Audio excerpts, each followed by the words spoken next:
In these days of great turbulence in our church, our failings and struggles seem ever before us.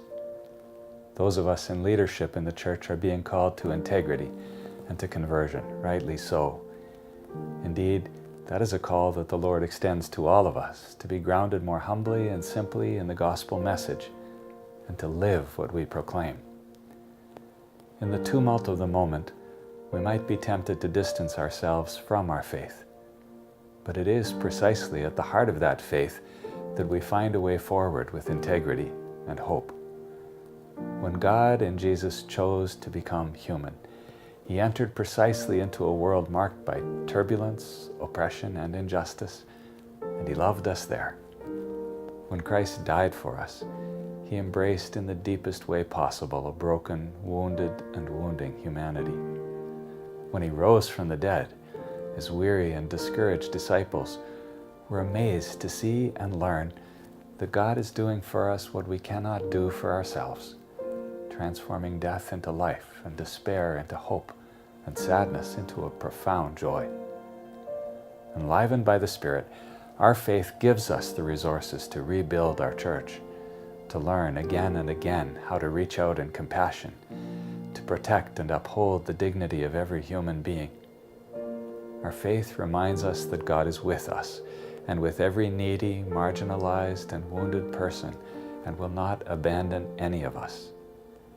Our faith equips us to live well and deeply, to serve with joy and hope, even in challenging times and situations. Most of what our faith empowers us to do is not done in the limelight or on the stage, but in the ordinary encounters, the daily decisions and actions where we can rebuild relationships, create beauty, show generosity, and bring joy. Let us look to some different parts of our Archdiocese to witness places where compassion, creativity, and justice are breaking forth. My name is Yvette Butel. I'm the Social Justice Chair at St. Henry's Parish in Melville. Our refugee sponsorship project created a link with the Social Justice Office of the Archdiocese, and recently planning the Social Justice in Motion conference further strengthened those links. The Social Justice in Motion conference offers an opportunity for people to broaden their understanding of critical issues of the day. With Truth and Reconciliation, for example, people have an opportunity to interact with a whole range of individuals who have direct experience. As a result, they are able to create more understanding. Social justice is the gospel in action. It's feeding the hungry, clothing the naked, releasing the prisoners, welcoming the stranger. It gives people a concrete idea of the presence of God. The Archbishop's appeal makes caring real for people who may never have experienced compassion. Concrete, sustained generosity shows that a compassionate world is possible. I am Alice Hammond. This is my husband, Morel. We are parishioners of Christ the King Parish in Shaunavon. In 1990, Morel said to me one day something about a hobby. I just said to him, why didn't he start wood carving again and see what he could do? I always like woodwork, a little bit. I like the creation. When you pick your knife on the wood, especially when the piece is getting more refined or toward the end, it makes you think. So this is actually a challenging and a really deep understanding of what the Creator might have done to us. You have to thank the Lord, the giver, for what you receive. I receive a gift, therefore I like to practice it, I like to elaborate it. I like to show it to people. I worked at the hospital for 28 years. All the while that I worked there, I really found how you can touch people and not know that you are doing so just through your presence. And that's where, to me, I got so much joy out of my work. It was always known to me that whatever you receive, however big or small, you were to share it. And so who can we not share it best with than our Creator? You know, our parish have to live. So if the parish have to live, you have to be able to support your parish. If the diocese is to survive, you have to be able to support the Archdiocese. If you want a good garden, you got to cultivate it. So you got to scratch the dirt in the spring, and after that you got to sow, and then you still have to water it and whatever and harvest. So it's the same thing actually when it comes to the bigger part. So we have to help out as a parishioner, as a member of the Archdiocese. We got to be involved in it. My name is Becky Frankie. I am a parishioner of St. John the Baptist Parish in Estevan. I am also part of the team for the lay formation program here in Regina. The Cornavaca project is near and dear to mine and my husband's hearts. The Cornavaca project is supported by the Archdiocese. It's a mission trip that happens annually. Right now what the project is trying to do is they're trying to build like a tech school. And I said to my husband Randy, I said, I'm going on a mission trip in January in Mexico, and if you want to come, there's a time limit. And he said,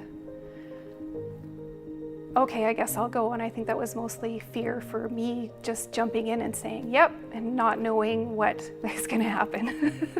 Finally we got on the plane and we got down there.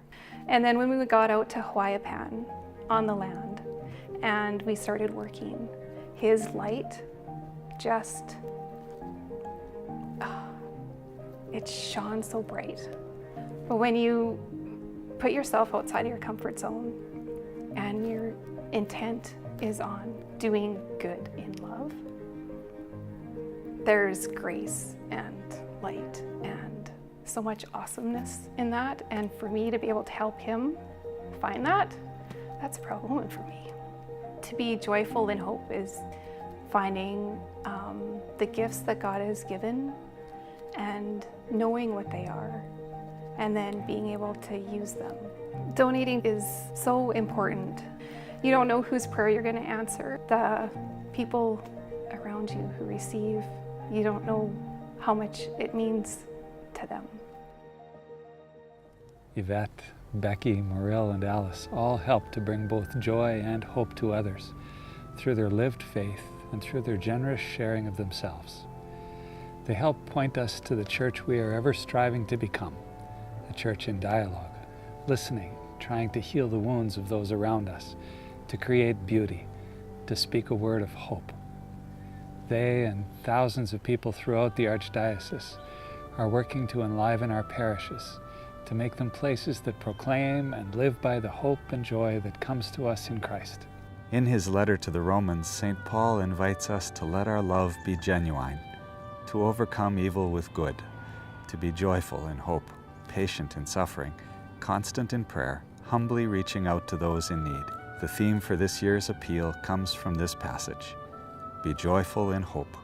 In the past year, your contributions to the Archbishop's appeal helped us to support many ministries and initiatives that strengthened our parishes and helped us to reach out to those in the broader community. You helped us to reach out to people of all ages, from catechizing children to engaging our youth, to forming our lay people and future leaders in the church, to ministering to the sick and the elderly. For all this, 1,000 thanks. Your generosity makes good things happen.